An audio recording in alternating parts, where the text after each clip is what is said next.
Adanne, standing in the center of the village, raised her voice and called upon the heavens to witness her truth. As she spoke, her words were so powerful and her grief so palpable that the skies began to rumble. Dark clouds gathered, and as she swore, "I was accused of killing my husband. I am innocent. Chika, our memories are being rubbish in my eyes. If I have a hand in your death, let the thunder of our land strike me now. And if I am innocent, those that have accused me wrongly, let the thunder and storm strike them now." A brilliant bolt of lightning cracked across the sky. The village gasped, people running away, some screaming, "She is innocent."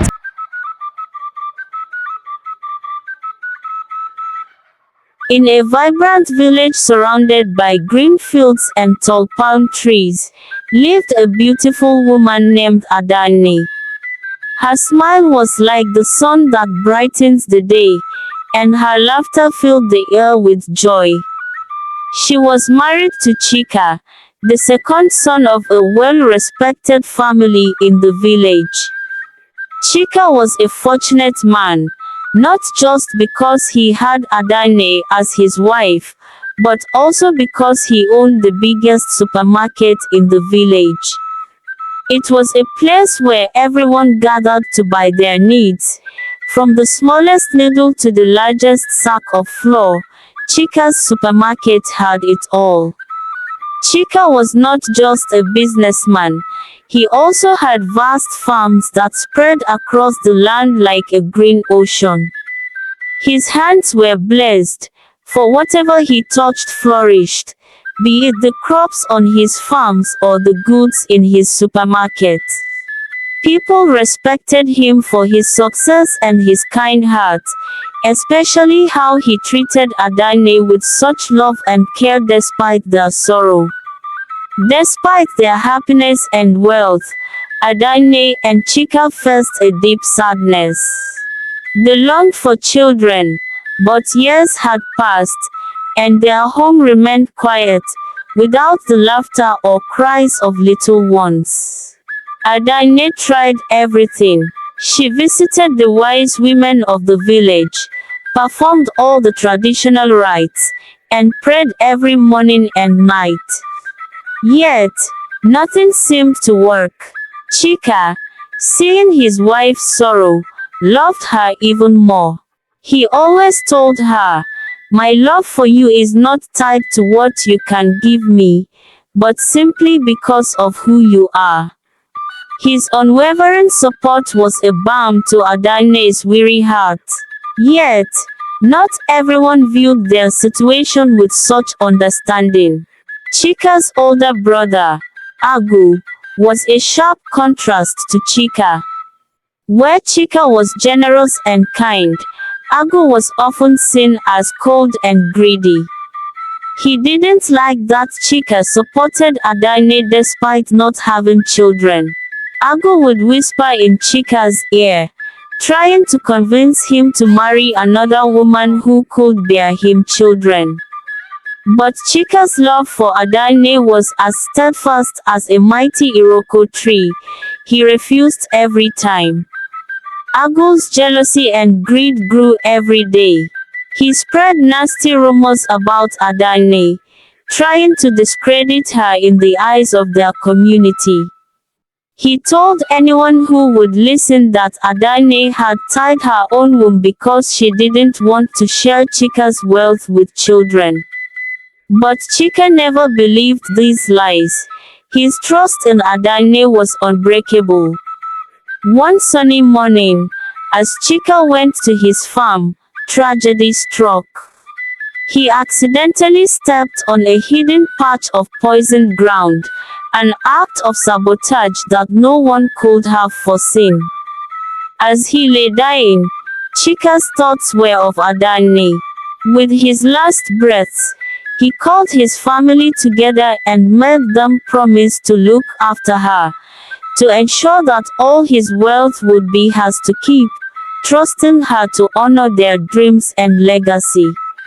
When Chika died, the village mourned. But in the shadows of grief, Agu saw an opportunity. He accused Adanne of murdering Chika to take his wealth and possibly marry another man. Driven by their mother's grief and Agu's manipulations, the family took Adanne to the village chief and demanded justice. The day of the trial, the entire village gathered. The chief priest decreed that Adanne must undergo the ancient test to prove her innocence. The women in the village gathered at the center of the village, holding their sharp razor blade. Her head was shaved. Each strike brought tears to the face of Adanne. The villagers wept, and she was given the water used to wash Chika's body to drink, a taste that chilled the soul by its very nature. Adanne, standing in the center of the village, raised her voice and called upon the heavens to witness her truth. As she spoke, her words were so powerful and her grief so palpable that the skies began to rumble. Dark clouds gathered, and as she swore, "I was accused of killing my husband. I am innocent. Chika, our memories are being rubbish in my eyes. If I have a hand in your death, let the thunder of our land strike me now. And if I am innocent, those that have accused me wrongly, let the thunder and storm strike them now." A brilliant bolt of lightning cracked across the sky. The village gasped, people running away, some screaming, "She is innocent," others fleeing in fear, seeing this as a sign of her innocence. The revelation shook the village to its core. Agu, who had stood at the back, his face a mask of triumph, now looked stricken. The crowd's eyes turned to him, their gazes piecing together the truth as the chief priest approached him. "Agu, what have you done?" he demanded, cornered by the questioning and the overwhelming sign from above. Agu's resolve crumbled. "I did it," he confessed, his voice cracking. "I wanted the lands, the wealth. I never thought the gods would defend her." The villagers recoiled in horror.